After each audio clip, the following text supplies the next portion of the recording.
ఈరోజు తెలంగాణ రాష్ట్ర వ్యాప్తంగా తీసుకుంటే విద్యా సంస్థలలో గురుకులాలు కానివ్వండి, జెడ్పీహెచ్ఎస్ హై స్కూల్లో కానివ్వండి, ఇలా పలు రకాల సంక్షేమ హాస్టల్లో తీసుకుంటే మొన్న తీసుకుంటే ఫుడ్ పాయిజన్ అనేది మనకు జరుగుతూ ఉంది.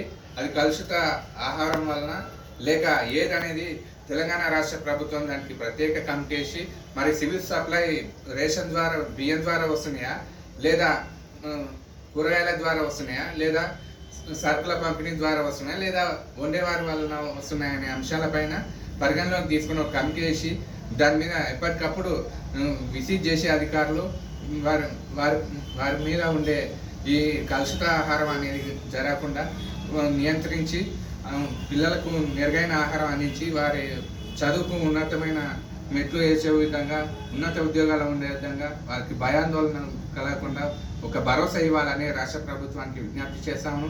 అదేవిధంగా ఈ రాష్ట్ర ప్రభుత్వం మనకు విద్యా శాఖ మంత్రి లేకపోవడం వలన ఆ శాఖకు సంబంధించిన మంత్రి ఉంటే ఆ శాఖకు సంబంధించిన పనులు చూసుకునేవారు. దానికి లేకపోవడం వల్ల ఈనాడు కొన్ని ఇబ్బందులు ఎదుర్కోవాల్సి వస్తుంది.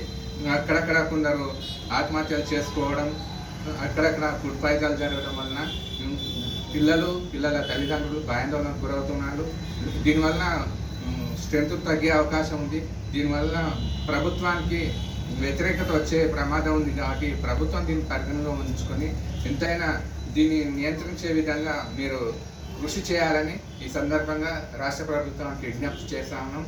కాబట్టి అందరూ కలిసి ఒక కమిటీని ఏర్పాటు చేసి మంచి ఆహారం అందించే విధంగా ఒక ప్రణాళిక తయారు చేసుకొని ముందుకు తీసుకెళ్లాలని ఈ సందర్భంగా వారికి విజ్ఞప్తి చేశాము.